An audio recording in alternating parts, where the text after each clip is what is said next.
Allah in His life. In Christian scripture, Lord Jesus Christ gave Himself for uneducated, poor, rich, educated, everyone. He doesn't care about our qualification. He looks at our hearts and He wants us because He gave Himself for us. There's a question about your family, but it's not too bad, and I'll read it. What is Hatun's family reaction to her speaker's corner? I've got big wider family which is identified as brothers and sisters in the body of Christ. We are all have different skills and different gifts. We are all need to be faithful to the skills and gifts. The next question, what was your favourite film back when you had a normal life? I have normal life. What's wrong with people? I have normal life. Of course, don't you have a normal life? I sleep, I drink. And my life is not even close to normal as yours. Mine is like crazy. I'm absolutely stupid when I come I just lose my mind. It's all just insane. That's normal, Hatun. Thank you very much for answering the questions online. What has it been like for you today, especially having that debate with the young lady? I wouldn't say that's a debate, but I would say everyone should be very much concerned. So, the reason you need to concern is someone, especially a young woman, makes a decision to become a Muslim. It's absolutely fine. And if you seriously look into Islam and come to the conclusion that it is ideology for you, you should follow it up. It breaks heart of God, but I cannot force my God on you, because my God is not a rapist, he's not God of Islam. But it should all concern us. Someone who has been Muslim for 4 years, apparently very proud of it, cannot even answer or handle the very basic Quranic verse or about herself. Verse was simply saying, verse is simply Allah is encouraging, telling husband, giving opportunity to the husband with the wife.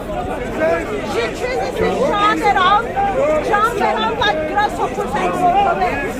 That should all concern us. It should all concern us in a sense. Islam is an ideology. When it takes people in itself, takes their brain out of them, makes them not think, not reflect, not even understand. She said she read the Quran twice, yet she cannot tell me how does she feel when Allah tells husband can give the wife. That's really concerning. It's not only concerning for humanity, but it should also be concerning for the rest of us. Because when she sees this gentleman is beating his wife, she's not going to do anything. But if I see he beats his wife, I will be asking, calling for her. What she will be doing? Probably she will be saying to her husband, oh, would you like to be kind to him and then take chocolate to him? Because he did something good. That's the mindset. From where to where.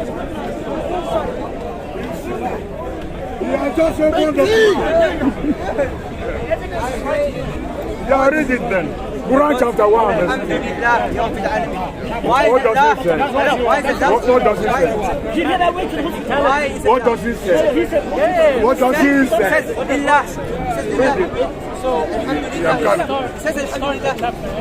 Yeah, read it. Lila. What does Lila mean? Lila means Allah. What does it say, Allah? Where? Where does it say Allah? Verse 1 says Allah. There's another alternative. Verse 1 says Allah. So why don't they say Allah? Why don't they say Allah in verse 2? Passionate. Why don't they say Allah in verse 2? For the most part, we didn't disagree. Are you saying they made a mistake? Very, very similar. Are you saying I don't think any of us actually disagree. Are you saying the Quran? You worship Allah.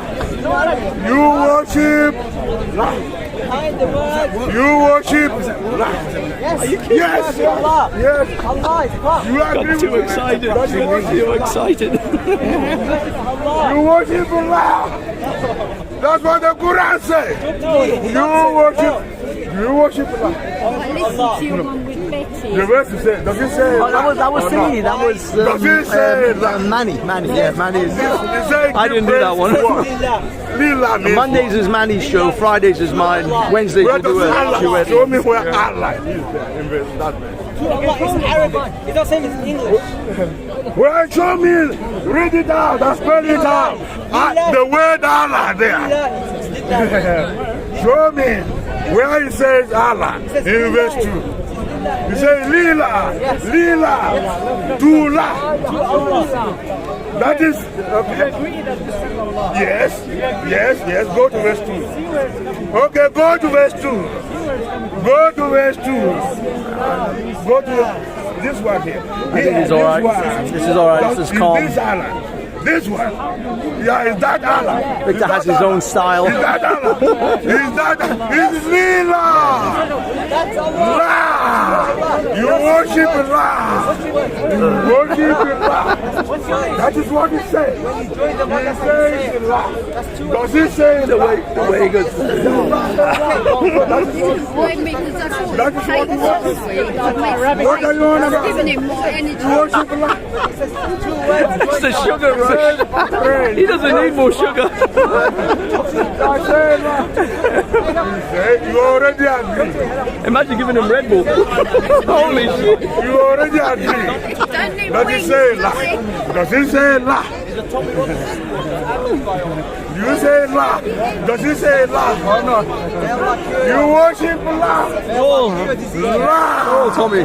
What is la? Everybody's a Tommy Moon Robbins. God. What is the meaning of la? Moon God. He said. He said. Mr. Shakara, it's a pleasure, sir, as always.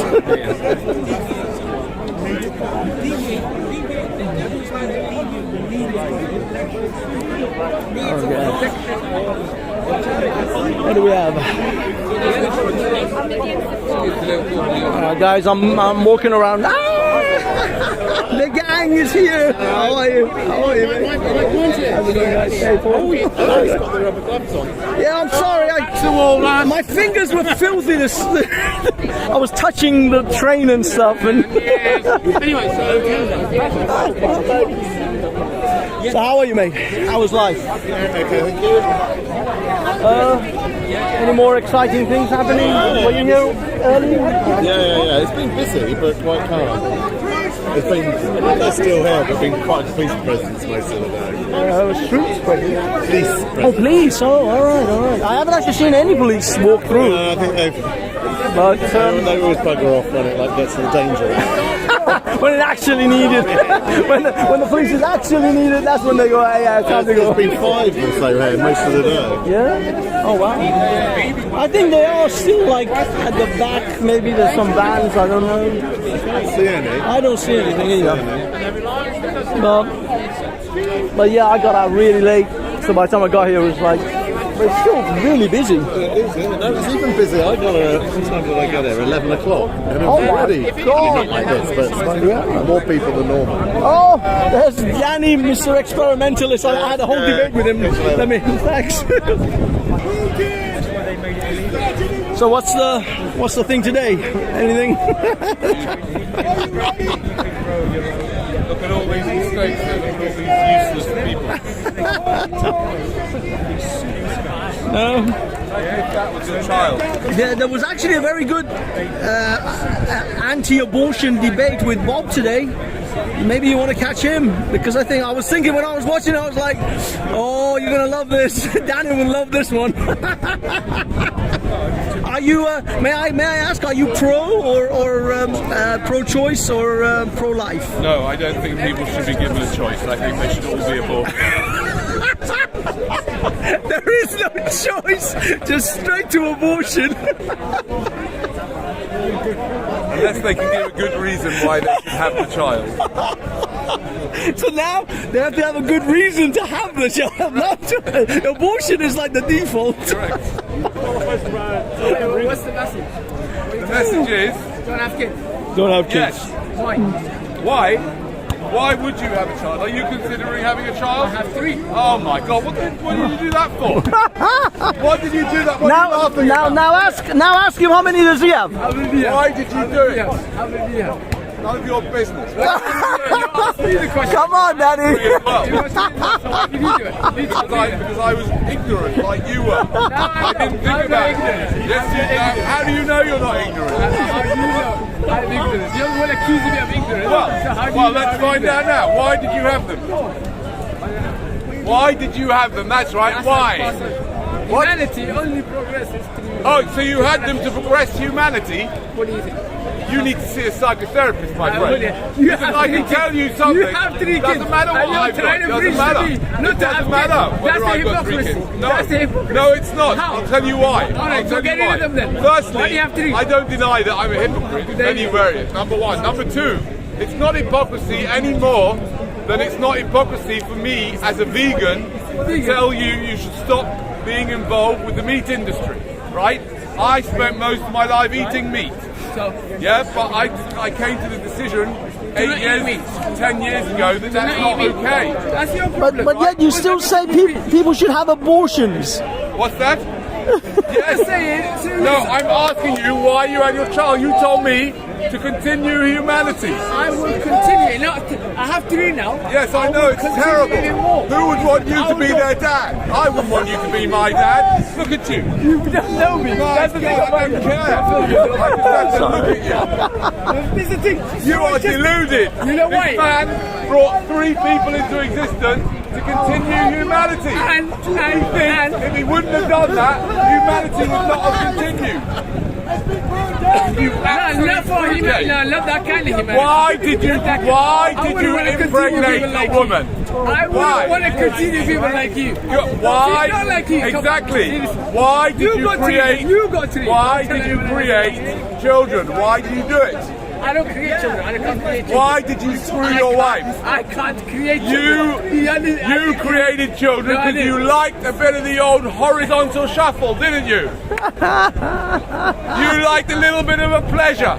You liked that last little trickle. And then the ultimate anticlimax was your children. I can't create children. Why did you do it? Why did you do it? Why did you have unprotected sex with a woman? What on earth were you thinking? So you think I decided when those children will come? What do you mean you think I decided? Now he's telling me that it's not him that decided. No, I didn't. You decided to have sex with a woman, didn't but you? that's not the creation. You of somehow God. convinced You are some ignorant. victim And to allow you to there enter are a millions of people who have cave of perpetual suffering. children. Millions who have With children. that terrible weapon of mass destruction between your legs. I'm prepared to give you £100 if you can give me a good, logical and ethical justification for you bringing in new people into existence.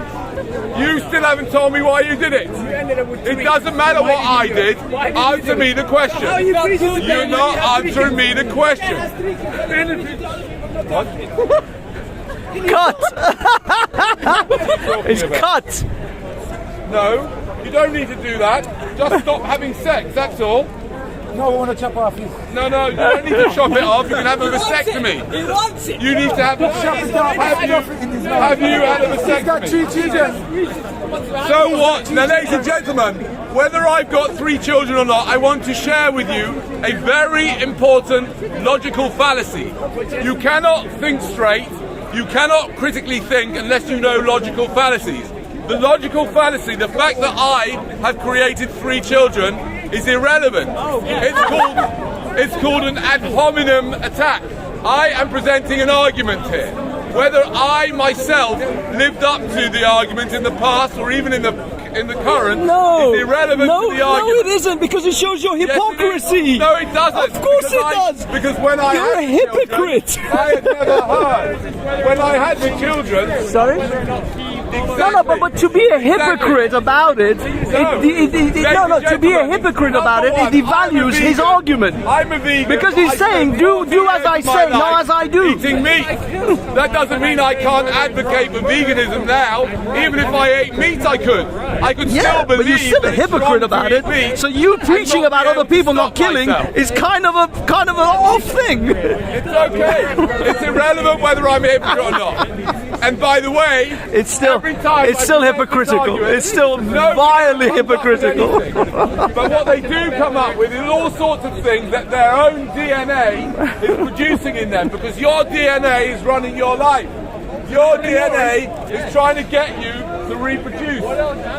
Everything that you do, even this, what I'm doing right now, is related to reproduction, because what I'm doing right now is say I'm beating my drum, say, yeah, I'm a clever guy, I'm going to make some arguments, which is all related to furthering this reproduction of my sperm. It's like a monkey going, ooh, ooh, Is it ego? right? Everything. Ego. It's all related. Narcissism. To reproduction.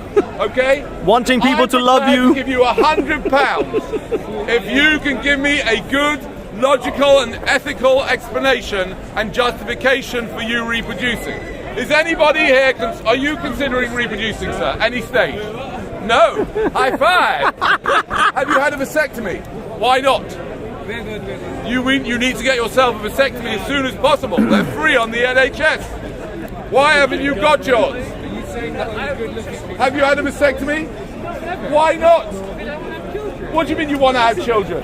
So, now ladies and gentlemen, let me show you something. The difference between us, potentially, and animals and my dog, yeah, is that my dog, when my dog wants to smell the balls or the vagina of another dog in the park, she does it.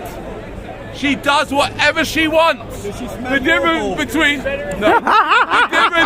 a dog and potentially you is that humans don't just do what they want. Humans have the wisdom to see, well, if it affects somebody else, and there is nothing that affects someone else than creating them, if it affects someone else, then I shouldn't just do what I want. That is not a reason to reproduce. That is not a reason to reproduce. What's wrong with that is because you... What do you believe in? What's wrong with that? Well, Are you religious? well, never mind what's wrong with it. No, I'm not religious. I'm not religious. I'm just explaining to you that you are... Because you are creating suffering. You are creating death. You are creating you are possibly creating cancer. You are possibly creating suicide. Why would you do that? When if you want, because you're a selfish bastard. What? You're what? You're continuing your what? Where do you get it? By the way, I believe voting, this is a slightly different aside, I believe people who vote should be put in jail, because voting is a criminal activity. What you're doing is enabling criminal organisations to make activities that are totally and utterly immoral. So don't ask me if I'm a Tory voter. Right, coming back to you. The difference potentially between you and an animal is your conscience. That means your ability to differentiate between that which is right and that which is wrong, and your ability to have foresight, to think ahead, to realise that if you have unprotected sex with a woman, you could create something that you would never want to tolerate yourself. For example, would you want to be a paraplegic? No. Right, so why are you taking a risk by having a child with a woman that the child might be a paraplegic when you could adopt, you could foster? Do you drive? Why are you laughing at the idea of adoption? Danny, do you drive? What's that? You're not going to raise another man's child. Why? Why do you have to raise your own damn child? What's so good about your DNA? Danny, do you Who drive? would want you to be their dad? Look at you.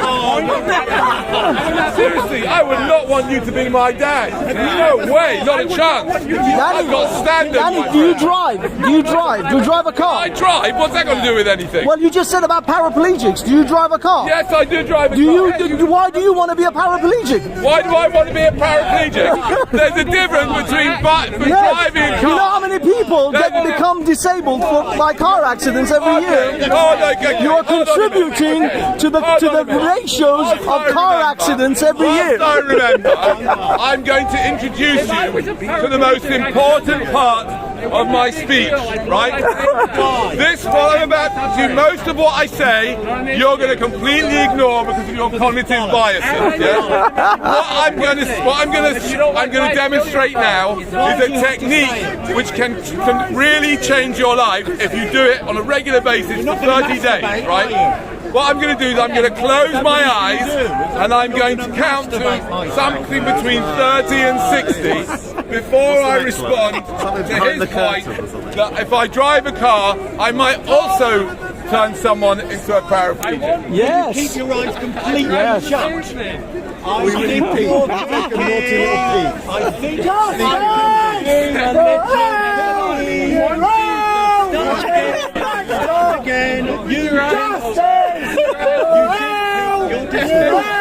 This is insane. This is like complete insane house here. This place is a madhouse. Why do I do this to myself? I think you've died, Danny. I think you've died. Oh, he's come back. And he's back. He's calmer. He's more collected. Look at the zen in his eyes. He's the Buddha himself. Really good. It's going to be. I feel his zen. The chi is flowing through him. What we've got here is, I was saying to this man, why would you take a risk creating a human being that might end up being a paraplegic? Why would you take a risk like that when you yourself don't want to be a paraplegic? To which this guy said, well, why do I drive? I might hit someone and turn them into a paraplegic. Exactly. But the difference between A and B is that you are playing with someone else's life by creating them for no good reason at all. And you are playing with someone's life by driving a car for no good reason at all. You can catch a train, you can catch a bus, you can ride a ride a bicycle. Completely unnecessary to bring anyone into existence. And it's completely unnecessary for you to drive. I have offered you £100. I have offered you £100. Have you got it on you? Have you got £100 on you? It doesn't matter whether I've got it on me. I can't. I may not want to admit that in front of you guys, but you might try and steal it, right? But I am offering £100 for anybody here that can justify bringing people into existence. Now what? Is this your mum and dad? Right. Ask them why they had you. Because you love each other. That is the most deluded, crazy idea that I have ever heard. Now the fact that they loved each other, right, whatever that means, I don't know if it's true, but the fact that they loved each other is very nice, and it's better that they loved each other when they had you than they just went out and got drunk. However, the idea that they loved each other and therefore created another human being is totally bonkers. So why have you loved each other? Why didn't you go on the holiday to the fucking Seychelles? Why did you have to bring him into existence? Maybe they did go on holiday to Seychelles. Why did you just buy us some flowers? There you go, it's a snowboard trip. Why did you go out to play bingo? But no, because you loved each other, you went and created another child. What a load of old nonsense. And by the way, let's be honest, the real reason you did it is because you liked a little bit of the old rumpy pumpy, didn't you? Exactly. Right? And that is no excuse to bring someone into existence, because basically your life is the price you pay for somebody else's orgasm. But he doesn't mean it. He doesn't. Look at this guy.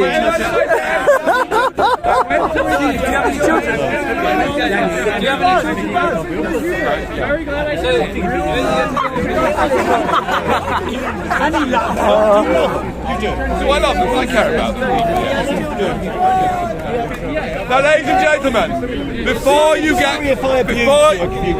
start getting upset about hypocrisy, I've had 3 children myself, right? At the time when I had them, I wasn't aware that there were any reasons not to have them.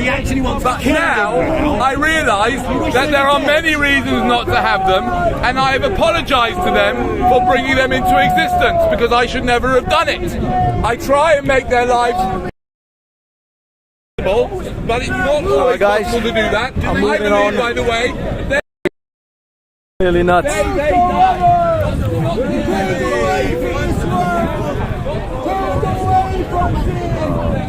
Bows the knee, whosoever believes the Bible says God, there's got to be something better than this. will be set free. I'm bored. I'm very bored. Okay, let's see what's going on over here. Ah, Bob.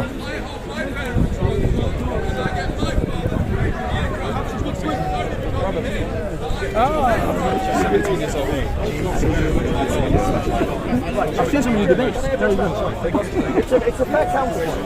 What do we do about when we've got a law in place where there are examples of people not entering into puberty? This guy, If your argument is within the West we have examples where the age of consent has you see, that's why entering puberty above that age, which means obviously they could be you're an alcoholic. We go around over here.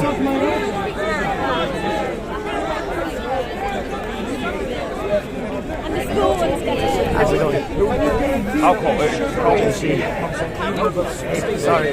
That's okay. I'm recording. The age of consent should be more closer to 80, 70. So look at this guy, right? Of course, but it's based upon the study of human biology. And the reason, yes, exactly, the reason why that is consistent with my faith is because my abortion debate as a Christian is teleological in nature, child marriage, which means that it's not rule-based. I am being 100% consistent with being a Christian. Change the answer. We believe what we're searching for is the good of the sexual parties.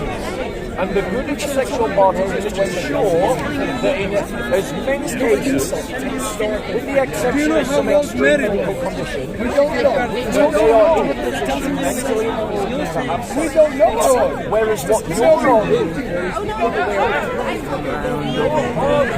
you're arguing that because, and I'm being charitable here, I'm being really charitable, that because a unique exception of a 9-year-old entered into puberty, that means we should lower the age of consent to at least 9. Meaning that there's lots of 9-year-olds. Yeah, you said puberty. My apologies. No, let me correct myself. You're quite right.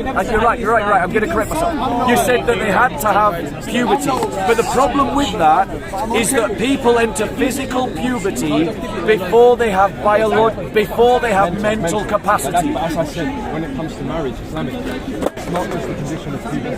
Yes. There's more conditions than that. And I'm saying Muhammad did not meet those conditions when he married Aisha. I'm saying, do you understand my criticism? I'm saying that what you're saying is great. What Muhammad did is bad. Muhammad didn't even do what you're saying. No, we're just gonna kill you, yeah? We're gonna take you to the next telling I can't stop him, bro. Afterwards, yeah. Great. No, we got Are you practicing this stuff? Finish what he's gonna say. He doesn't know. You used to be Christian, right? Sorry. Gather yourself. This place is kind of hard when it comes to getting heckled. Is hard. I agree that. You're saying Muhammad says he didn't follow what we're saying. I'm saying, yeah, that's evident. And that what we're saying is hadiths and they're baffling things to bad. That's basically. I am saying that if you're consistent to what you're saying, you have to say Muhammad was a bad man. Or at least wrong. At least wrong. I mean, so when someone says that, as I mentioned, far back in our discussion, you may know this yourself. You're somebody who's obviously looking at Islamic places, so you come here and you have to discuss with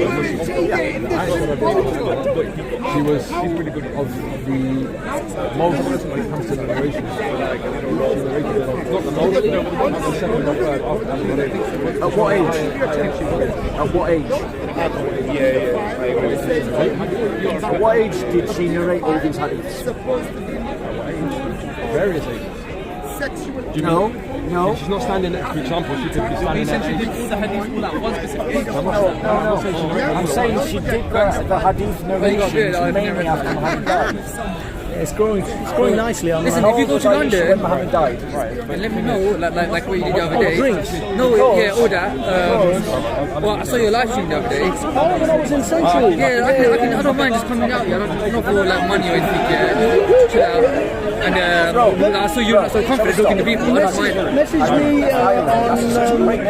Well, you got my Twitter, right? Sorry, or how about Discord? Do you use it? Yeah. Message me on my Discord. I pick that up all the time. Message me. Yeah, I've seen you on Discord. Of course you're on Discord. So you pick me up on Discord, and I'll message you. Next week, I'm playing the same sort of thing. For the next 10 I'm free. minutes. I'm going to go for chill out. Somewhere around like 7, half 7 to about half 8. I don't really mind talking to people in public. Let's do it. Let's do it, man. Right. So my point is, the argument that Aisha, look at her, she was so great, she gave all these hadiths, and that proves her mental capacity. But the point is, most of those hadiths were given when she was an adult, not when she was a child. So the fact that she gave hadiths when she was an adult doesn't prove that she had mental capacity when she was a child. The fact that she gave lots of hadiths after Muhammad died does not mean that she was an adult when she was 6. And that's the fallacy of the Islamic counter-argument. The one, I apologize to interrupt, but the one thing that I've heard in Muslim scholarship is that if a young person simply gives silence, that is counted as consent. Does that actually equate to any kind of indicator of mental capacity? You don't need to answer Yeah, you do your closing statement. I'm so sorry, but that's what I've heard. Do your closing statement. Anyway, so firstly, thank you for your time. That is correct. Yeah, if they give silence. But It's really dodgy, isn't it? It's not just that alone. If it was just that alone, then I'd say yes, I'd concede that is problematic. Just because she's silent, because then in a way you can force someone to be silent. It makes it wrong. It's not just that. The little children are going to be quiet in front of their parents. They're not going to say anything. Kids are. But it's not just that condition alone. So for example, What other conditions do they have for mental, determining mental capacity or that they're mentally ready? What are the steps that they take for that particular diagnosis? Yeah, so obviously it wouldn't be just, for example, just silence alone. So I know, but what I mean is there any hadiths or any surahs that actually lay out, like, we did this test, we did this test, we did this test? if you're sincere and you want a really good answer, I'd recommend, if you have time, go to Brother Abbas or myself. If you're sincere and if you genuinely want to learn, come with me and I'll tell you they're very good. You know what I like about them? They're not point scoring people. No, I just want to answer. I only have one question, so if they can just answer that. That's a very good question. Because do you know one thing about me? I have this thing, yeah. Once I start speaking, I can't stop. Because I want to make sure I do absolute justice. Yeah. So that's why, rather than me wasting so much time, the other person can do that. I asked Ali Dawah once about the whole marriage thing, and he said, if their silence is counted as consent. Now I never followed up with that's a bit off, because I didn't want to be confrontational. I just wanted to ask him, for him to give me his opinion. So I didn't argue with it. Let me know when you're done. We'll go together. What's your name? Well, they call me Banksystyle around here because my YouTube channel is Banksystyle. You said you're Banksy like the artist. I'm happy to answer. Please give me some money. What? Man is Ray, man. I would have been millionaire by now. No, unfortunately, no. Just a clone, just a fan. This is one thing. Like, for example, what religion are you? Are you any religion? I'm not really. I don't really follow any religions as such. This is not like. But I like philosophy and the philosophy of religion. I mean, this is what we're all about, especially a lot of us Muslims. We don't see this as a win or lose situation. Yeah, so we can't. Honestly speaking, we can't win, nor can we lose. We can either educate or we can learn. That's it. There is no win or lose because if you're in that mindset, then you're already in the wrong mindset. Do you know what? I know behind the scenes how these Dawah organizations run. Yeah? They do have a lot of point scoring styles. I know how these Dawah organizations run behind the scenes. Yeah, I've been to it, and do you know what? As much as I want to be critical, I got to give credit to them because a lot of the things that they emphasize is, look, guys, we're not battling these people. Don't see these people as our enemies. At the end of the day, we either educate them or we learn from them. The problem is, it's the nature of this place. As much as place. I'm a critic, you know, we have to be truthful. If our enemy says something right, we got to say, do you know what, he says something right. A lot of these Dawah organizations behind the scenes, they are actually very, very respectful people. They are very well-mannered people. They care for people. And, you know, sometimes passions arise. But honestly, I think it's because of, I think it's because of This environment. The environment is a little bit hostile. Alright, I'm going to do a wrap up. To our camera. Yeah, let me know if you want to. Yeah. I'm just going to wait for Bob to finish. I did a final statement. You want to wrap Kyron? Yeah, that's it. Give a chance to wrap up. You do your wrap up. Okay. So, it was a really lovely debate with Kyron. Yeah. Kind of debate that I hope becomes normal in Speaker's Corner, as opposed to the thuggish behaviour that certain groups bring to the corner and that we've seen all too much of late. However, Kyron fundamentally was unable to justify the marriage of Muhammad to Aisha because, as we demonstrated, the frontal pre-cortex, which allows people to make moral decisions, is something that occurs after puberty. Aisha was not in puberty when she agreed to marry Muhammad, which means that she did not have mental capacity to agree to the marriage. Furthermore, just because someone bleeds does not mean they're ready to breathe. And unfortunately, that is the logic that Muslims are committed to. I think that was logic. Aisha is argued that because she entered puberty, she was ready for sex. That's not true. The reality is that when you begin puberty, it's the beginning of development into adolescence and adulthood. It isn't the end of a process, it's the beginning. And Muslims basically have come to conclusions that are in contradiction to Muhammad's own behaviour. Muslims say that you have entered into puberty and you have had to have mental capacity. Aisha, it was impossible for her to have these things. She was still playing with dolls. And that means, ladies and gentlemen, that Muslims don't want to follow the example of Muhammad, which is great news. Because I have a better example, and his name is Jesus Christ. The faith founded by Jesus Christ and the apostles teaches a teleological ethic. Teleological ethics don't live by rules. Teleological ethics live by virtues. And the virtue, in terms of sexual behavior, has to be directed to the holistic health of the participants. And that means that as we learn what it means to be a healthy child, to be a healthy adolescent, every society in the world has raised the age of consent upwards, above 6 and above 9. Muslims, by contrast, are arguing from the exception to the rule, rather than allowing the general consensus of when women are ready for sex to govern their ideas about consent to marriage and consent to sex. In other words, the religion of the apostles and prophets is a better guidance than the religion of the desert Bedouin.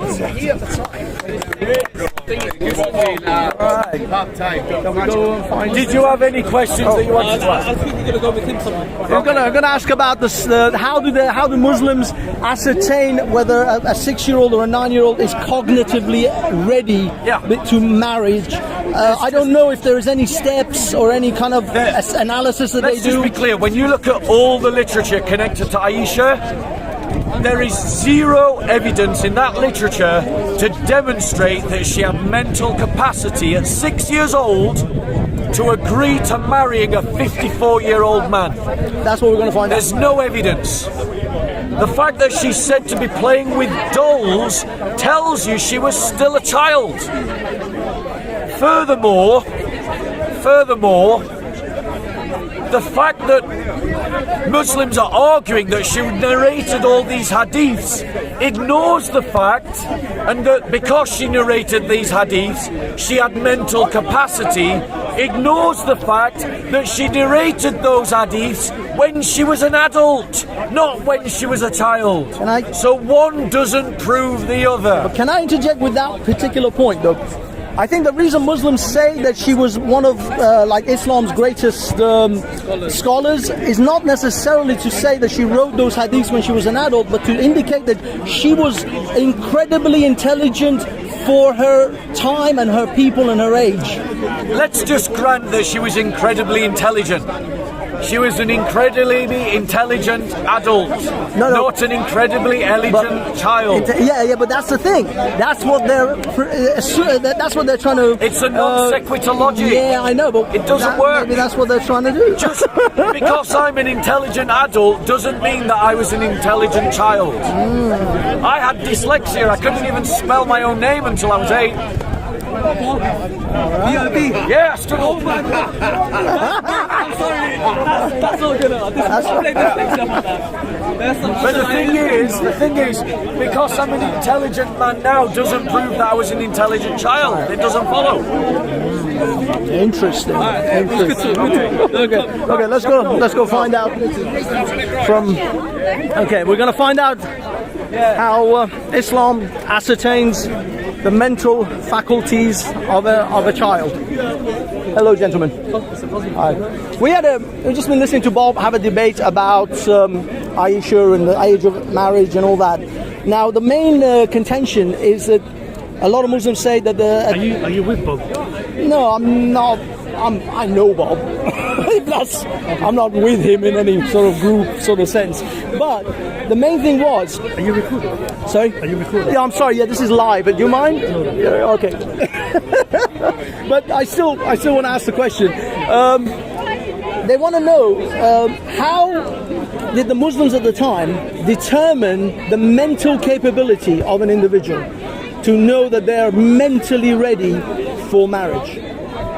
Were there any surahs, any hadiths, any steps in which they diagnosed a person to say, okay, this person is mentally capable of marriage? To be honest, I'm not going to entertain the question because this question has been asked numerous times. Okay. And it's been answered numerous times. And there's a wealth of information. Okay. Where's the? Actually, if you could then give us the wealth of information, we'll go there. Okay. You got the Dawah channels. You got Dawah Wise. You got EF Dawah. Okay. You got SC Dawah. Well, no. I'm talking about like the books, the hadiths, the like surahs. that you could. That's the Dawah channels. They have like thousands of videos. I can't go scouring for the next 12 years. A little bit narrower. So if you, yeah, I mean, the specifics will be in those lectures. Yeah, but is there, are there any surahs or hadiths that would confirm the stages in which Muslims ascertain the mental capacity? Is there anything even close to that I could even start with?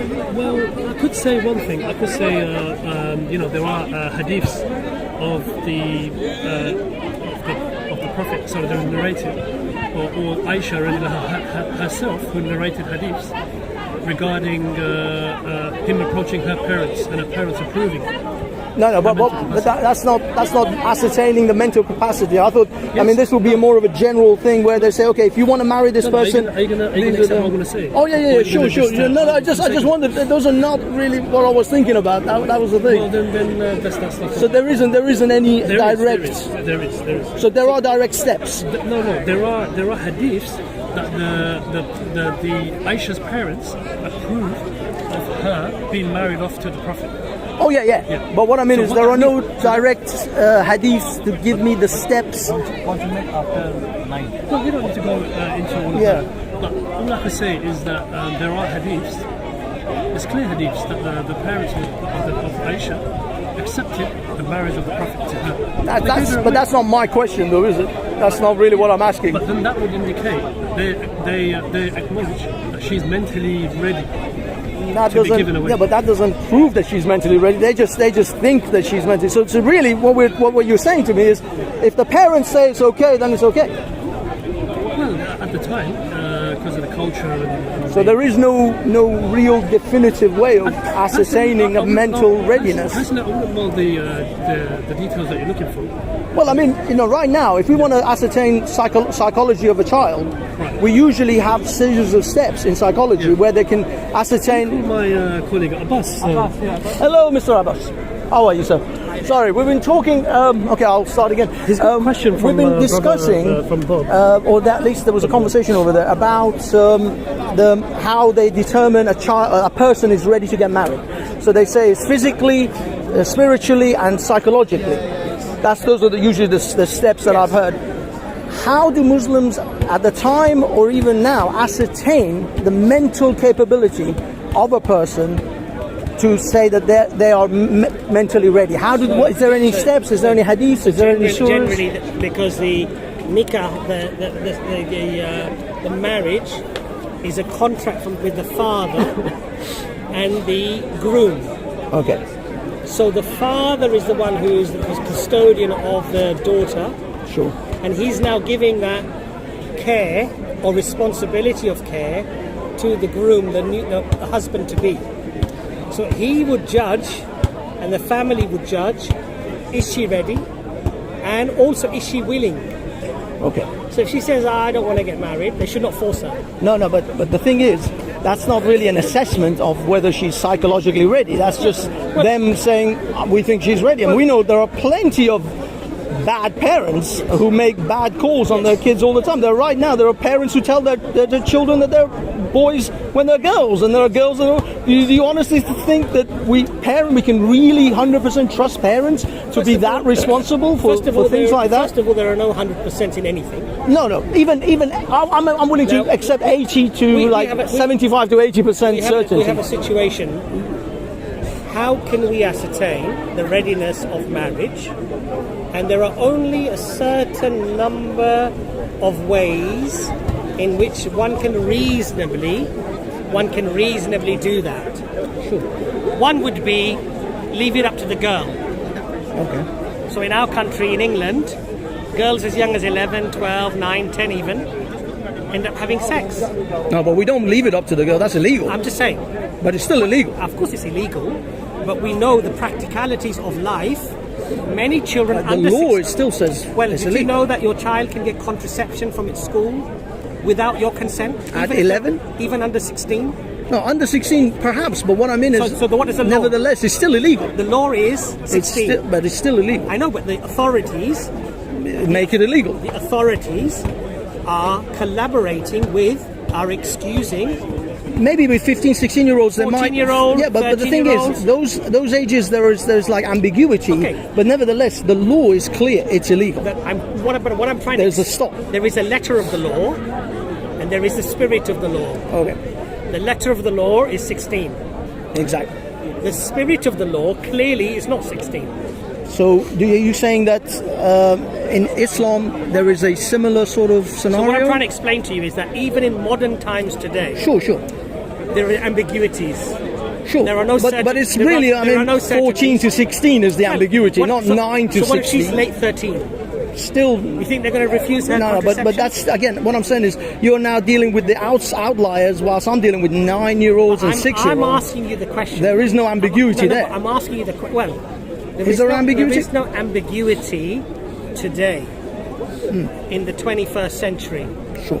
Was there ambiguity in the 7th century? But that is exactly my question, is that if the Muslims or Allah is there like hadiths or surahs that God gave, because you must agree, at least on this one basis, Allah knows the human biology better than any other creature in the universe. Of course. So Allah wouldn't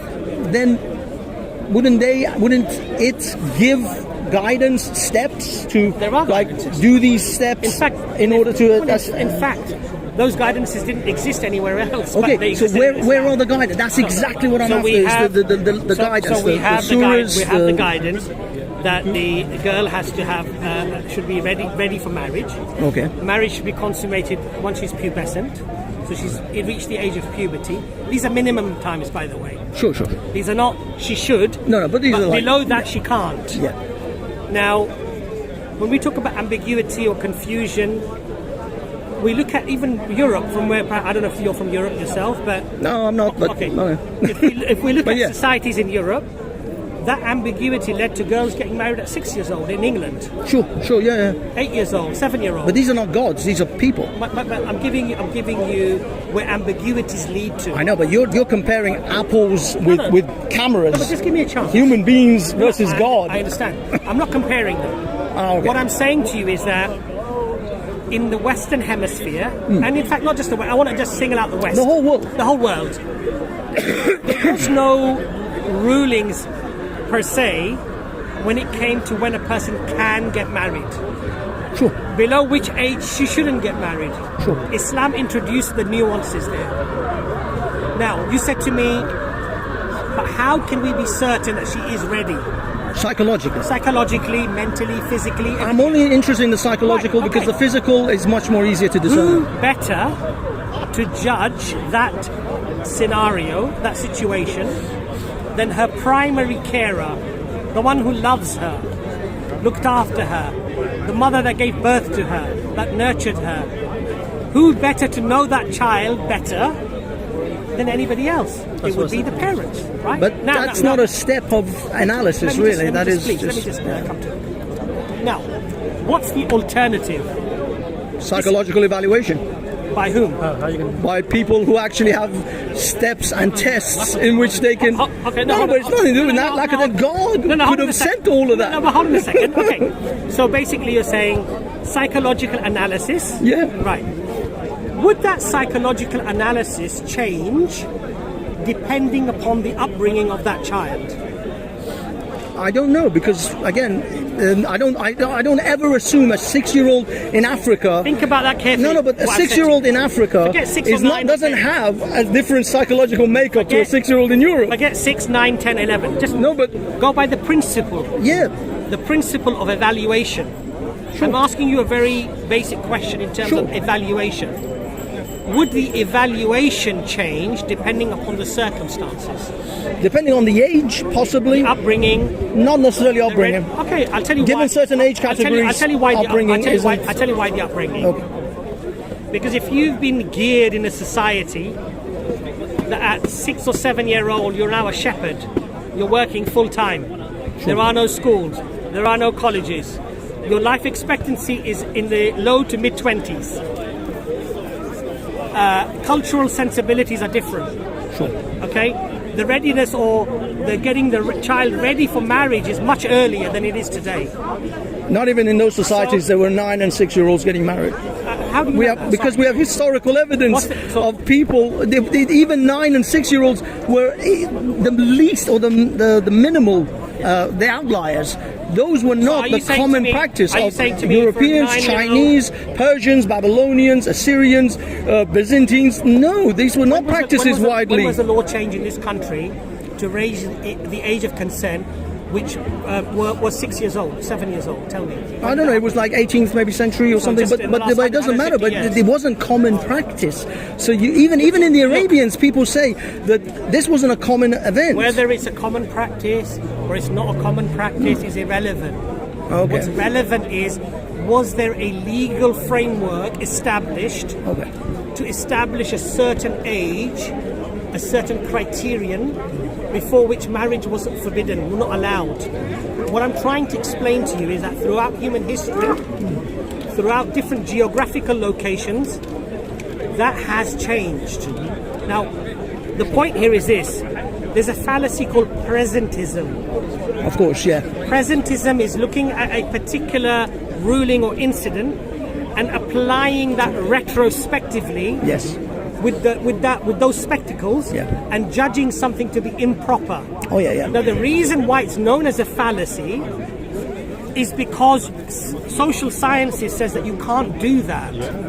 The reason why you can't do that is because if, for example, you lived in the 7th century, something that you find perhaps wrong or bad today may be perfectly acceptable to you back then. Easy example, slavery. Now, why would that be accepted to you? Because if you take the educational system, the psychological, social aspects, if you take the life expectancy, if all of those things were different, your judgment as a father would have also been different, as would have mine been. Now, as a Muslim, would I get my daughter married today at 9 years old? No. Why not? Because Islam tells me that all of these factors, including cultural sensibilities of that time, have to be taken into consideration. And so what Islam did is it prohibited an age below puberty, but it did not instruct at what age, because that age could vary depending upon the situational needs of that community. Sir, one question, beautiful point you said. If something is you take in the past and you apply it today because the context of the society is different, completely different. Absolutely right. Would that same thing apply? Something in the past which was perfectly alright is absolutely not alright today. Would you accept that fact? Some things like that can happen, yes indeed. Right. No, but let me elaborate on that, because that's due to circumstances changing. So for example, there may have been because in Islam, the religion of Islam is to use your hikmah. Hikmah means reasoning, and it goes beyond that.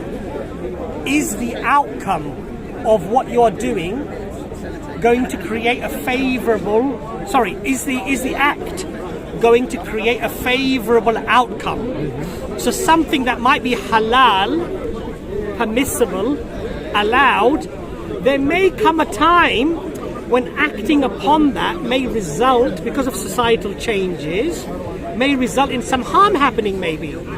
So despite it being lawful and halal to do, it may be undesirable to do because the social dynamics, the way things are operating may be very different, so the needs may change. But that does not apply to the fundamentals of Islam. So for example, we have to pray, we have to fast, we have to give zakat, charity, so we have to fast, we have to do all of these things. We have to go hajj at least once in our life.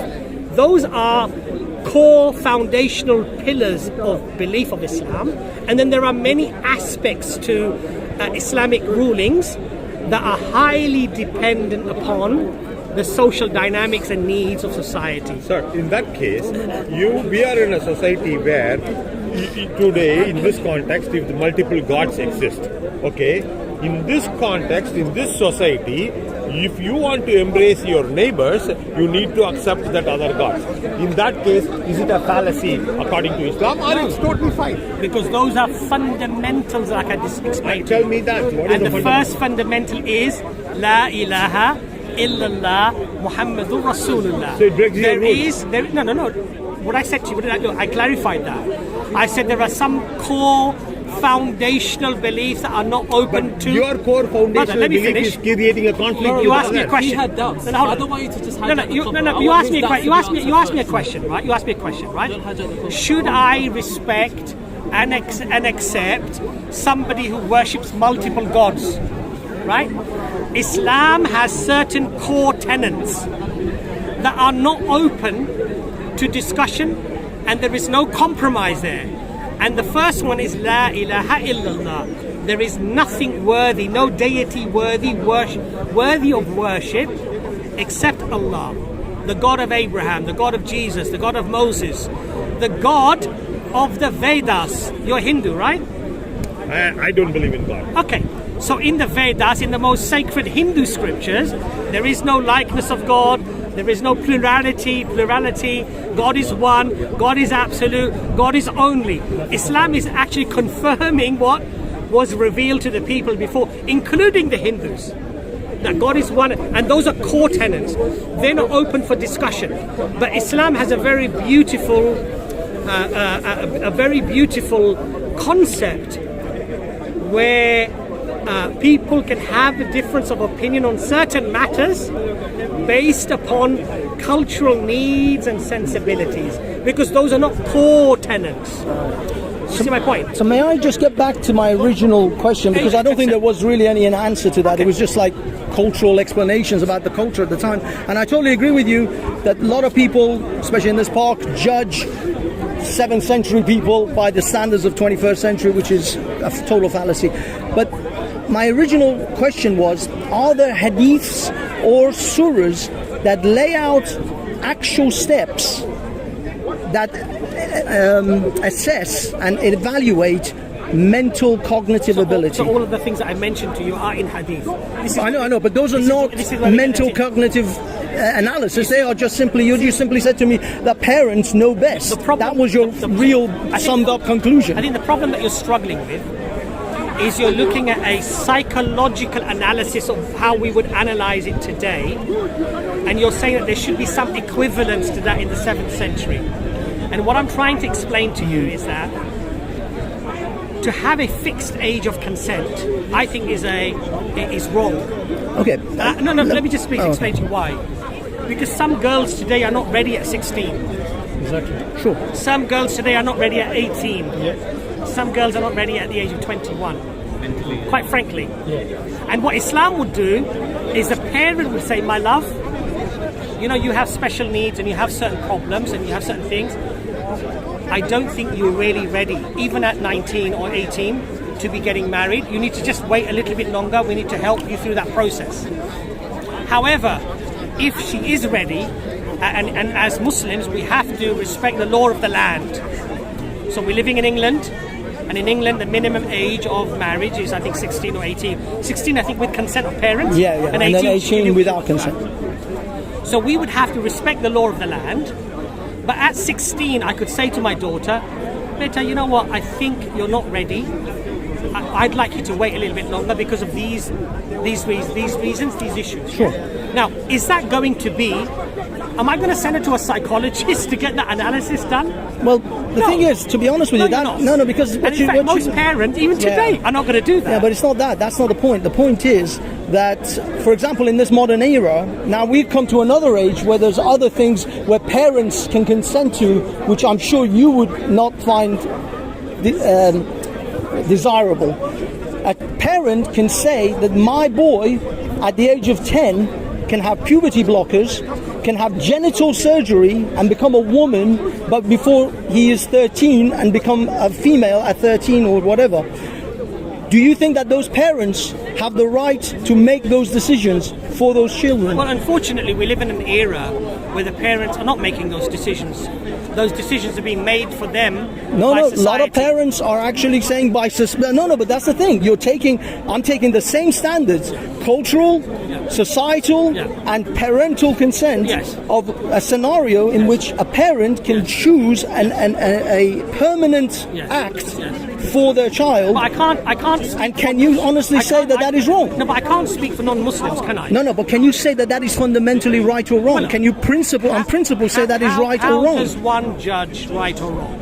Well, that's what I'm saying. Okay. Can you, on your principles and based on your Islamic even principles, based on the age of marriage and the criteria that is involved in that, can you actually say that I can say that my child at 6 is ready to give consent for marriage, but an English parent can't say that their child at the age of 6 is allowed to give consent to become a female if they're a male? But again, you're conflating issues here. It's not conflating, but these are standards. I'll explain to you. We were setting standards and criteria. I'll explain to you why. Sure. Okay. First of all, in this country, if your child identifies as another gender, it's actually a form of like child abuse. But others would say having your child marry a 50-year-old man is also child abuse. It's actually direct child abuse. If you ask a question, Sure. at least hear the answer. Sure. Sorry. Don't make up your mind before you've entered the discussion. I'm already skipping ahead. Well, you see, if you do that, it's not going to be a fruitful discussion. Sure. Sorry, go on. Carry on. So, the fact is, I can't judge non-Muslims and non-Muslim societies who have gone down this, I think, destructive path of ultra-liberalism, which I think is destroying families, destroying societies, okay? I can't judge those people with the light of Islam in the sense that pass judgment on them, because they're not Muslims. Now, Islam would say that you're not permitted to do this and encourage this and support this. You have to give that person an ability to get to a certain age. Then what they do is they're responsible for their own actions. But before that age, they're under the influence or control or guardianship of the parents. Now, if you say to me, some people might argue that a 50-year-old man marrying a 9-year-old girl is child abuse. The first question I would ask is when? In the 21st century or in the 7th century? I consider it child abuse at all times because human biology hasn't changed for millions of years. So let me ask you today, why would it be child abuse today? By the way, I agree with you. Why would it be child abuse today? Well, because a 9-year-old's physiology hasn't even developed enough to. The hips haven't even widened enough. Usually they die at childbirth. Physiology? Psychology, we know that the human brain isn't developed until well into their 20s even. What else? Well, I mean, socially, of course, and socially, law. Yeah. And I suppose we live a lot longer today.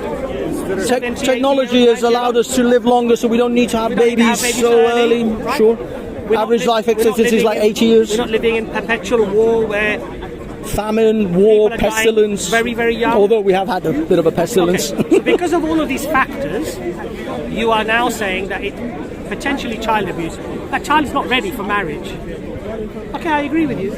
But I also think that could apply in the 7th century. Now, the question is, does it apply to the 7th century? Well, the biological absolutely does. Okay. Psychological, the human brain hasn't developed sooner in the 7th century than in the 21st century. Now, the brain still develops at the same rate. The hips still widen at the same rate. So what you're saying is that the biology of a 9-year-old in the 7th century is identical to that of the 21st century. Practically. Can you prove that and establish that for me? Yeah, we have fossils, we have bones, we have people who we know human biology. We can go back to literally thousands of years, if not tens of thousands of years, and measure female hip sizes to male hip sizes. If a 9-year-old has the hip sizes. No, we're talking about physiology. No, I said the physiology and the brain development.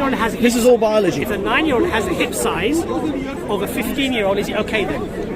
If a 9-year-old has a hip width of a 15-year-old, the thing is, biologically, she will not die in childbirth, but I think then socially, I would say it's still unacceptable. So socially. But what I mean is, once you solve but again, you're talking about outliers or potential maybes, because there has been a 5-year-old who's had a child. A 5-year-old has got pregnant in South America and had a child and survived. So outliers exist, but do we want to encourage a society that will impregnate 5-year-olds? It's a separate issue. No, but listen. But that goes on to social. You raised an important point, which is biological readiness. Yeah. Now, I've asked you if the biological readiness is ready at 9, 10 years old, and she wants to get married, she wants to have children in the 7th century. Yeah. What is your contention to that? My contention is we don't make laws based on outliers and exceptions. We make laws based on what is the most common event, and the most common event of a biological 9-year-old is that they cannot pass children through the birth canal and they will die. You know what I think is better than what you're saying? Have a law that accommodates everybody.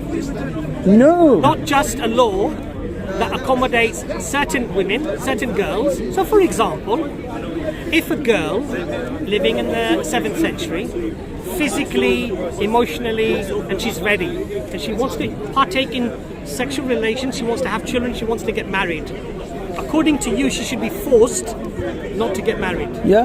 Right? We force people all the time. Despite being ready. We still force people all the time. You know what the result of that is? That she has to wait longer till she gets married. And what do societies generally do when they have to wait? Do they wait? Well, no. I mean, you can say that yes, there are people who will then again go out and fornicate and they will do other things. Exactly. But the fact is that we don't change our laws of the country that applies to the vast majority of everyone based on outliers. Again, you're saying to me that I have to make a law based on outliers, not based on the majority. No, because that's what you said. The law is not for outliers. No, you're saying accommodate outliers. The law accommodates the needs of everyone, including the outliers. But that's not. I would say that's more just. No, that is a bad law. I would say that is fairer. No, that is a terrible law. Now, one of the things. Well, look, when you say something is terrible, it can't be just because it doesn't feel right. No, it's not that it doesn't feel right. I can give you an equivalence that you would disagree with. But hold on a second.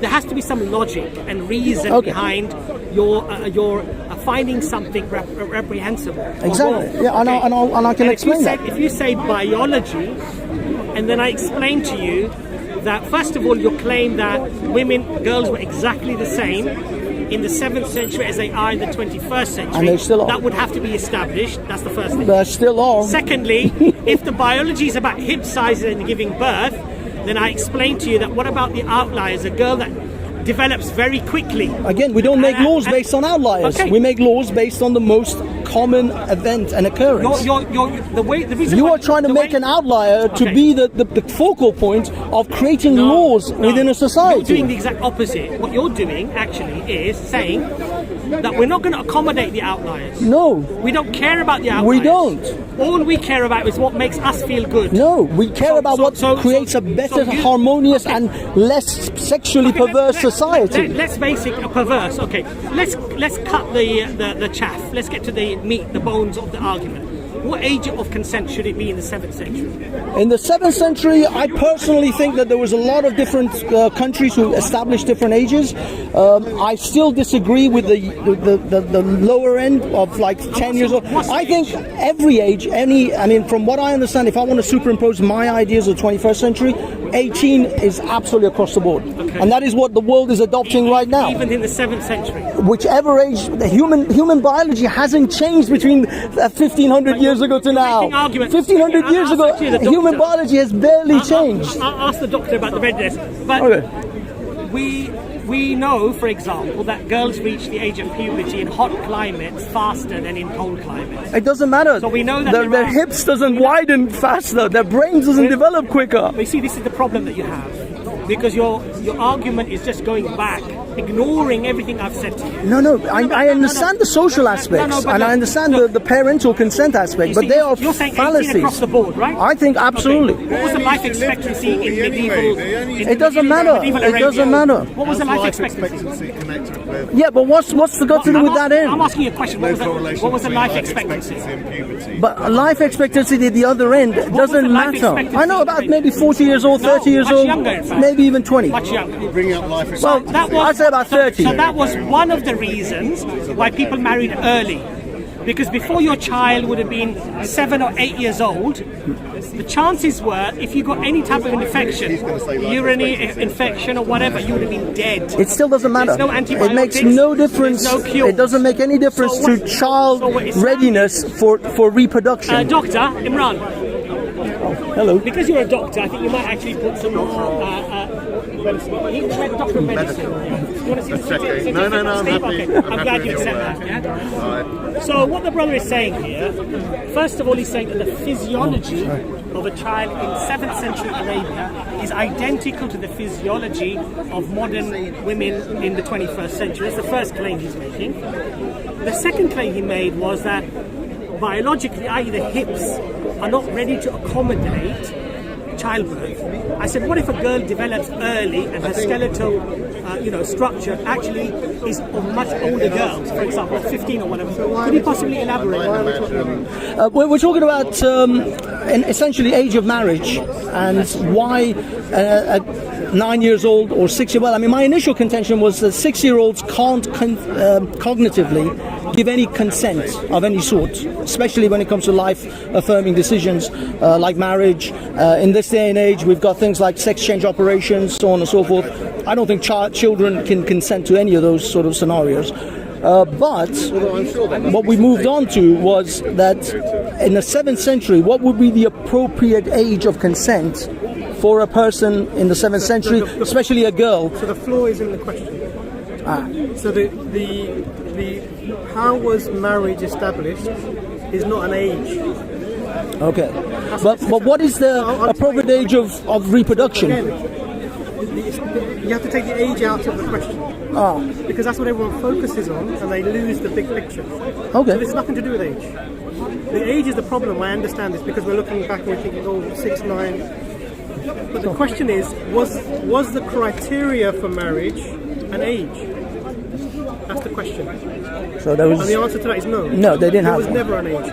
Has the criteria for marriage, because now most Muslim countries, most countries will say 18. A lot of the scholars will say 18. Even Saudi Arabia recently changed it. The it. question is, has the criteria for marriage changed? No. So now the question is, okay, what is the criteria? Okay. Do you understand that? That's the first. So you're saying to me that this is all based on an individual assessment. So each individual person who's going to get married, we have to assess them based on their capabilities at their time, their physical so I haven't said anything. Development. Okay. In that case, then please elaborate on what would you consider to be the criteria of marriage. What you're going to say? Yeah, I mean, I presume that, but I'm sorry. Yeah, you're right. Okay, please explain. Let's understand the narrative. Okay. So the Prophet, peace be upon him, his first wife was Khadija. She was 15 years his senior. Is that Khadija? Khadija. 15 years his senior. He was 25. She was 14 when they married. May God be pleased with her. He was his only wife until she passed away. Then the only person he married who wasn't previously married after that was Aisha radhiyallahu. He married no other unmarried women after that. Oh, as in the other marriages were all of the other husbands, their husbands died. And widows, divorced, etc. I see. Okay? So that's really important. Why do I mention that? Because it establishes the individual character. Because some of the ideas behind this sort of questioning is this person of a dubious character who's taking advantage of his position to get young girls to be with him in a sexual way? Now we can tell from the life of the Prophet upon him that is not the case. Because he could have carried on having young women, even prepubescent women, if he had wanted that. But it didn't happen. So first of all, it puts that question to bed. The question is now, how do we discuss this? How do we understand this? So I showed her, and she was, and then we're talking. So you mentioned two questions. One is consent, and the other is, are they prepared for the marriage, physically, emotionally, psychologically? That's it. Those are the criteria that Islam provides. So there's two criteria that applies. One is biological readiness, and the other one is societal readiness.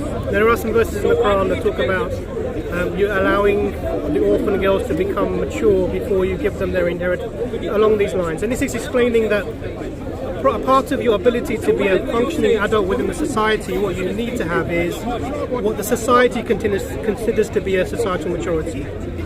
The other important criteria is biology. If you have someone who is biologically unable to perform the functions of an adult, they would be a minor. And once they have the biological aspects to allow them to perform the functions of an adult, i.e. become pregnant, have children, etc., they would be considered biologically an adult, not socially, biologically. So you have to apply these two criteria together. So if you look at the marriage of the Prophet, peace be upon him, when the marriage contract happens, and then there was a delay, and then there was the consummation, I agree with you that that person is not able to, they're too young to be able to say yes or no. So in some countries, like if you went back to Pakistan, I'm from Pakistan originally, the parents can arrange a marriage, and then when it's time to consummate, the consent is taken when that person is ready, and then it's consummated. So this is a similar example. Now we would call that engagement, or whatever you want to call that, you can call it that thing. Betrothed? Yeah, betrothed. So this happened. And then there was a waiting period. So betrothal happened at 6. So my question is, what are they waiting for? Well, my original question when you were introduced was, physically, do women in the 7th century... I know, that was the original question why we brought you in. Because we went to a whole other thing now. So can we actually get to that? Before we get to that, I want to explain the narrative. Okay. So what was the delay? Why were they waiting 3 years? Well, I mean, presumably the general narrative is that they wanted to make sure she's physically ready. No, because that's not the criteria. That wasn't the criteria? So what was... we have the two I don't know, criteria. that was my answer. The first criteria is physical maturity. Yes. The second criteria is social maturity. Yep. Societal maturity. So being able to function as an adult within the society. How is that determined? How do we determine? But why is the criteria physical and social, not physical and cognitive? We'll come to that. Uh-huh. Because when we use the term social, there are subsections to that. So the social is a subset of the cognitive is a subset of a social. So when you're socially competent, that means you're cognitively competent, you're psychologically competent, you're emotionally competent to perform the functions of an adult. Now, how do we determine both of those two criteria? Okay. Biological maturity and social maturity. Okay. How do we do that? Biological one's easy. Just you physical. Wait for puberty. Well, even puberty doesn't really mean that they're it means ready. They're biologically mature. We'll come on to the reason. So, when can normal puberty? What is the range of this? Uh-huh. Do you know the range? No, I mean, you're the doctor. I defer to you. So there's something called precocious puberty. This is early puberty that's abnormal. Anyone under 8 is considered to be precociously coming into puberty. And you would try to give them medication to delay their puberty and to extend it beyond that. Okay. Anyone from 9 onwards is considered normal puberty, because that's the normal range, 9 to 14, 15. If people start to go beyond this, then we worry that they're having a delayed puberty. Oh, okay. Now, and I'll give an example of this. If a child, 9-year-old with a tummy pain, came into A&E, and they'd already had their menses, they were gone through puberty. One of the tests that is done as a screening test is a pregnancy test. Why? Because there's a possibility in the list of diagnoses that they may be pregnant. So that's one criteria, physical maturity. Now with physical maturity, what happens? Well, there's a high growth, secondary sexual characteristics, hairs, enlargement of the breast, or for the men, the enlargement of the testicle. You see all these things happening. So this is preceded by so normally you grow, you get your height quickly. Sure. So women have two surges of their height, one linked to puberty and one a bit later, and boys we tend to mature slightly later. And so we have different surges of height, but they happen a bit later, from 11 onwards, approximately. So that's one criteria. Now, how do we determine the societal maturity? Before you move to the societal, I just want to stay with the physical. Does the explanation you just gave, Does that apply to people in the 7th century as well as the 21st, or do they differ? So across the board, from the 7th century to the 21st century, these hormonal patterns, these puberty patterns are exactly the same for all human beings. That was my original thing. Are there factors? My point to you was that a girl that is 9 years old or a girl that is 14 or 15 years old potentially could have the same physical attributes in terms of size and ability and capability of having a child. But it doesn't change between 7th century and 21st century girls. Girls are going to be that could happen either way. That can change the onset of puberty. Yes. Calorific intake. If you're eating a high calorific diet, you can come into puberty earlier. Heat. If you live in a hot climate, you tend to come into puberty earlier than if you live in a colder climate. So we tend to have, in northern European countries, puberty is a bit more delayed compared to, say, Sahara, sub-Saharan Africa, these sorts of places. Australia, possibly. Yeah. Now, in today's modern world, because of the advent of heating, etc., that you find everywhere, this is becoming a bit blurred. Like air conditioning and different climate controls. So we've actually manipulated. We always do. We're human beings. We don't let the environment control us. We control our environment. Okay. You know, this is. So we come out of the evolutionary pattern almost because we step out. To some extent, we've escaped that. The second thing, how do we determine societal maturity? How do we determine that? Okay, that could have myriads of different scenarios. Of course, people in the 7th century and 10th century and 21st century are going to have very different ideas. How do we determine that? Well, that's socially acceptable behaviors, effectively. So the society determines. Yeah. And for the individual, it would be the parents who determine it. In the 7th century, certainly, yeah.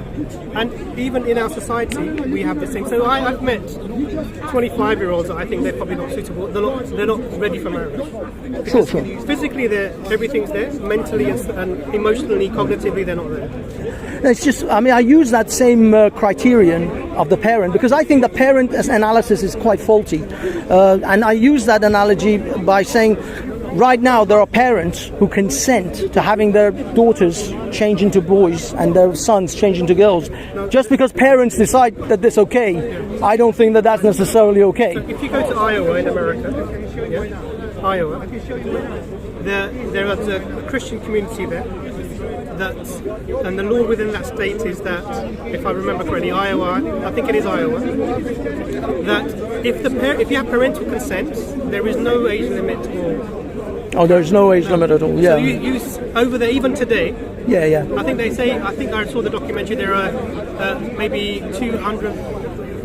I won't give a number. I'm going to just guess. But there are large numbers of people who've been married, who are getting married at very young ages, boys and girls, to people who are much older than them. And this is occurring with consent within their society, and it's allowed by the state law. Because if you're under 16 or 18, you have to take this up in front of the judge, and the judge will ask the question: does this person who wants to get married before 18 have parental consent or not? And then the parents will come forward and say, yes, we consent, and then this legally allowed to happen. But do you agree that is problematic? So we'll talk about that. So that is happening now in the USA today as we're speaking, as we're standing here. If you look across societies in the past, what you will see is that the parents or the society, because society is really a conglomeration of families. The society decides what is appropriate for when someone is going to be married, and they would know when their particular child is going to get married. You understand? But suitable for marriage. So what happened with the Prophet, peace be upon him? Going back to the narrative, betrothal, they were waiting. Consent. Puberty happened to start at this age for Aisha. It could have been 5 years later. It could have been 6 years later. Anything could have 10 years later. There's no way to know. Until that time, there would be no consummation. It happened to happen at 9. So what happened? When the parents were happy that the child was now physically mature, when they deemed that now our child is mentally. So they approached the Prophet and said, "This is the time." So the time was set by the parents, not by the Prophet. The time was not set by the parents. Sorry, as in the readiness, the date of readiness. The determination of this person now ready to form their function. That's what I mean. Was determined by the parents. Yeah. And then they posed the Prophet, peace upon him, and then the marriage was consummated. Now, for us in today's society, we've been conditioned to see people of age of 16, 17, 18 who are not yet ready for marriage. We find this difficult to deal with. Sure. It's not only that. I think in modern society, the reason, especially a lot of people who are, we could say, anti-Islam, will use this is because this is a criteria set for all time, because Muslims make the claim of Muhammad as an example for all times, for all men. And so when you try to argue that this was a 7th century event that was exclusive for the 7th century, but what I mean is sometimes when people say that this was the 7th century social structure, etc., etc., that is going to make it kind of hard for people to accept. I've said that the criteria hasn't changed. Okay. So the question is, what's happened now to us for the age of consent or age of marriage to rise? What's happened? Two things. One is if you think back to 7th century, no formal schooling system. From a very early age, you're doing what your parents do. So from the time you're walking, you're with your parents, they'll take you to where they're going, they'll do what you're doing, you're helping out with them. By the time you're 5, 6, 7, you're really functioning within you're in the fields, you're doing all the work, you're functioning. So even if you came to the UK 200 years ago, you'd see toddlers in the fields helping their elderly. So they've become able to function as an adult within the society much earlier. What's happened now is we've delayed the mature, not the physical, no changes in the physical attributes. You can have a period at 9, you can have a period of 4, no problem. You can hit puberty any time. What we've done is we've delayed mental maturity and functioning within the society as an adult. How have we done that? Schooling. We've taken people out of society, we've put them into schools where they learn education, etc. But it prevents them from becoming fully functioning members of society at that time. By getting into work, yeah. And then the other thing that we've done is also we've brought in a lot of entertainment type things that have prevented us from becoming socialized or even mature. There are 40-year-old men playing games all day, every day now. Hold this for 1 second. If you look at the physical criteria, it's remained the same. Our social maturity, the age is rising. So we have to wait until both of these things are ready. So over time, what's happened is that the age has risen. Now, has our criteria in Islam changed? I get it, if I may. Sure. I'm trying to get my gears to turn. Let me just. Your name is Banksy, right? They call me that. Yeah. You said to Brother Jordan, because earlier you said to me, 18 is your criteria, below which is a child. Yes? I think so. Yeah, I think that is suitable. You said to Brother Jordan, that if it was legal to sleep with a 15-year-old, you would have no problem. No. He made the inference that I would. But he said that it had nothing to do with whether I would. But you see, this is what I'm trying to say to you.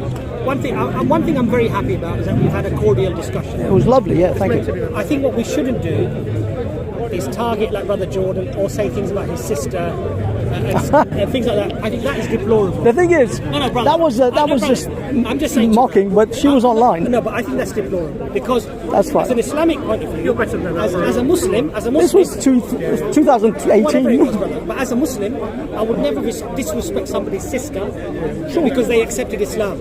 Sure. Because Islam teaches me that have etiquette, manners, and decorum. Sure. And your women folk, you have to treat them with respect and dignity. Sure. So I think personally, I would hope, inshallah, that after this discussion, it was a very fruitful discussion. Sure, yeah, it was. At least offer Brother Jordan and his wife an apology. Well, his sister. I don't think this is a nice thing to do. To be honest, if you actually saw what I did, you would recognize what it was. It was just taking a mockery of the fact that she was talking about something. So I actually criticize what people say, and I treat women and men exactly the same. What I'm saying to you, brother, is this: that to say something knowing that we're going to possibly hurt somebody is not a good act that any one of us should do, whether Muslim or non-Muslim. Sure. Can I just say one thing? Yeah. I think you made the point really. Yeah. What I want to say is, even today, we don't agree on what the age of marriage should be. Sure. That's 18 in America, 16 here. They're thinking of 14 in France. Well, no, it is 12 in Paraguay. Yeah, I think in France it is 14, but it only has an exception for if someone is 16 or 18. It has to be within a few years of the person. But yeah, it's not marriage and it's not. Paraguay. Yeah. if you go to the Amazonian forest or you went to sub-Saharan Africa, people will still be applying the criteria of puberty and societal readiness. So the point here is, it's the arrogance of taking your modern, I think we discussed that. Western European concept of marriage age and saying this is the right way and we're applying it. Well, this is extremely problematic. This is the sort of, if you like, the realization I came to when I was talking to you and listening to what you were saying about the fact that Muhammad married Aisha at the age of 9. That even though Muslims say that Muhammad is the example for all mankind, technically, if you take the scenario that happened then and apply it to all time, then I think it would work in this sense. Muhammad didn't marry her because she was 9. He married her because her parents said that this was the right time for her and she consented. And if we apply that to this day, then whenever the parents say that she is, whoever you marry, the parents say that she's ready to get married, then that age would rise. No, but what I mean is, if we're taking just the age, then that age, according to your scale of biological versus social, then that age would automatically increase because the parents would not consent at a lower age in this society than they would. The parents were the barometer of the society. Exactly. So what that means, what that would mean is societal laws. Yeah. Norms. So the parents would now have a much higher level. This is it. So it's two criteria that are unchanged. And so for me, there's no moral ambiguity. And then when I look at the life of the people upon him, and I see how he was throughout his life, the narrative that some people, not you, but some people try and present with this sort of questioning, it has no basis. This is what I mean. I mean, like, again, when you put that scale of societal versus biological, and that increases, then taking the criterias of, I mean, I'm not convinced of the cognitive ability. I'll be honest. I don't think Muslims of the 7th century had any way of evaluating cognitive ability, but societal and biological criteria would have been enough to have elevated that age group based on what society accepts at the time. So perhaps he wouldn't have married her at 9 if the parents hadn't said, and if it wasn't socially acceptable at 9. If she was not biologically ready. Yeah. So if the societal norms were different. Or if, and societal norms take into consideration education, life expectancy, all of these That's things what I are going to influence. They would have played a part. The beautiful thing about Islam, sorry, I am interrupting, even though I did call you for the word of wisdom. The beautiful thing here about Islam is that you have a principle that Imran alluded to that was correct in the 7th century and still applies in the 21st century. It's timeless. And that wisdom comes from the Creator. That's not man-made. Because man-made things...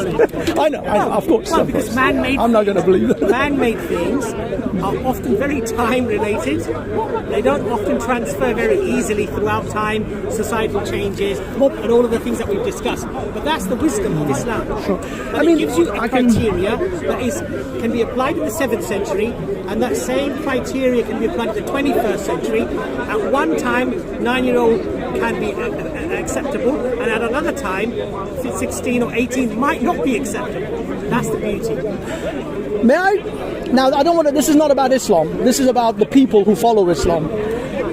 Now, I know that we can clearly separate the two and say people who follow the Islam not necessarily follow Islam in the way that Islam is meant. And based on that understanding, why, or is there any way for the Muslim Ummah to correct? Because we know that there's a lot of child marriages that take place in Muslim majority nations. Is there a step? Is there a road? Is there a pathway that the Muslims can take, with your understanding, to try to correct those laws and those countries who clearly still are marrying 9-year-olds, where we know society, even on a global scale, has at least moved on from that age? Yeah, that's what I mean. This isn't an Islamic question. This is a political, social. I don't agree with the characterization that the majority of Muslim countries this happens a lot. I don't agree. But even if you went to someone like Pakistan, the age is like 18. Afghanistan. Sure, but what you're taking there's what, 59 Muslim countries. I'm just guessing the number. Over 50. Taking one out of that. Well, do you understand? So what happens? There's a few more, but what happens is that we have an exception to the rule, and we're generalising the negative to all of them. Oh no! I'm just saying that is there a road path for you for people of your sort of mindset There's another point to be able to elevate all of the Ummah? Sorry, let me just say something controversial. I will say something controversial. If there's a sub-Saharan African society, not Muslim, who are living as as they were thousands of years ago, and in their society they're deeming that physical maturity and then functioning as an adult within their society is sufficient for them to allow marriages to happen. On what criteria are you going to go there and say to them that they're wrong? Well, I mean, based on liberal principles, I'll be honest, they have no foundation for this, because liberal principles are you live your life, I live my life, and I don't really care. Based on more conservative principles of a society has implications if they behave in a certain way in the globe as a whole, because we're becoming more of a global society. And if that is the case, then it is obligated upon more advanced societies to start to elevate those other societies, because their behavior ultimately will affect all of us. But if it doesn't affect us, there's a tribe in New Guinea, I think Papua New Guinea or somewhere, where they are totally isolated. In fact, they'll kill anyone that lands on their beach. Nobody cares about them. But I do care about a country such as Pakistan or Afghanistan or Saudi Arabia, because they are advanced nations who have their behavior has implications globally. First of all, you said Muslim majority country. Sure. You go to the deep south in America, predominantly Christian parts of your civilized world that you would refer to, they have marriage below 16. Yeah. And that is wrong. And that's the first thing. Yeah. The second thing is that you're saying basically that how it affects us, as if somehow there's some detrimental effect to Western society. You know what the average age in England for girls who lose puberty is in this country? Oh, you mean lose their virginity? Yes, have sex. Yeah, well, you said puberty. Have sex, sorry. Yeah. I mean, it could be 14, it could be 15, it could be 12. Yeah. So now here's the difference, you see. So Islam has a formula to solve that problem, which is that rather than her becoming a victim to predators, and let's face it, you're a man and I'm a man, and we know how men think. Sure. We know what men want. We know what men say to young girls when they're young boys to get what they want. Well, if men say that to, if a grown man says that to a 12-year-old, he goes to jail for a long time. A 13-year-old boy comes into puberty, what does he say to his 13-year-old girlfriend? Well, hold on a second. Look, potentially, yeah. Now we have to live in the practicality of how life exists. Sure. Not this fairy tale utopia that we wish we were in. No, we acknowledge. Sweet nothings. Yeah. I love you, baby. I want you. I'm thinking about you. He's on the phone till 2 or 3 o'clock in the morning. And what's he doing? Softening her up. And then they have sex. This is what happens in our societies, in the Western world. So promiscuity, sexual contact is going on, regardless of what the society deemed to be reasonable or right. But in Islam, the way that that's legislated is the parents are involved, society is involved, maturity is asked, and within the sanctity of marriage, which gives her rights. So he can't just sow his seeds and then tell all his mates, I've just slept with, with Suzanne or whatever, okay, and then she becomes a notch on his bedpost to show off to his friends. That's what he thinks about her. That's the respect. Well, I totally disagree with that. But that's what happens in our society. I totally disagree with your premise that Islam is a solution to that. In our society, women, young girls, end up having sex because they're not physically or mentally ready, and they're persuaded or pressured into having sex. But what Islam says is no, the parents should be involved, society should be involved, this should be assessed. If a young man wants to have a relationship with your daughter, at least assess that he's going to look after her. If she becomes pregnant, if she had the child, I still fully disagree with that. Support. He will go out and work and support his family. And so the difference is this: underage sex, i.e. in terms of the Western perspective of 16 or 18, is still going on regardless of whether it happens within the Islamic framework, which I believe is far superior, or the Western framework where she gets coerced into having many. Now you go and ask This was a statistic. Young women. If you knew now what you knew then, would you have waited? You will find very few young women saying, you know what, when at 12 and 13 I started having sex, I'm actually happy that I did. Most of them will say, you know what, I wish I'd waited. I wish I'd waited. So now what Islam does, Islam knows how the psychology of the man and the woman is. And so Islam makes a framework that accommodates that if somebody is going to get into a sexual relationship, they are protected. They don't just become a little notch on somebody's bedpost that they can show off to other people. Now, I would want that for your daughter, protection. I disagree with you fundamentally on like all the levels. You would hopefully want that for everybody else. No, I totally disagree with you on like so many levels. Unfortunately, this conversation will take us into another hour or two and I have to go. But thank you for a wonderful conversation. Thank you. You do the honourable thing. Thank you. Thank you. You do the honourable thing and you offer Brother Jordan and his sister an apology. Because within the context of the joke I made, I don't apologize for the joke. I passionately disagree with anyone, man or woman, who deliberately goes out to say things that are of a derogatory nature, of a nature of ridicule, where you upset somebody's feelings. And I love Brother Jordan very much. I know. And I respect Jordan's a good his man. sister. She's like my sister. I understand. So as I would be offended if you'd offended my own sister, I would ask you. I know. I would ask you that I hope you do the right thing. I hope you do the right thing. I mean, it's been a lovely conversation. Thank you, guys. Thank you. Thank you.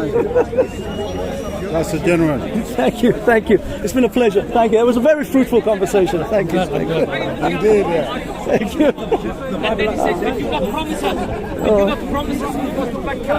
All right, guys. It's late in the day. I want to go home. I'm tired. I'm bored. What time is it? It was a interesting conversation. God, these guys preach so much. It's all dawah all day long. More dawah. I think everybody's left. We have the man himself. Oh, you good? What have you got your hat for? Have you got hair now? I'm off home. Okay. Sorry, I don't want to disrupt it. Have you been there for long? I came about 5. I don't even know what time it is now. But you doing live streaming? I am, yeah, I'm still live. You on the new speaksercorner channel that you on? No, this is my own old one. Oh, Christ, it's 7 o'clock. Okay, guys, I'm out. Peace. Guess who? Look at that man himself. Love this man. Where's Veli? No, he's at home still. He's at home.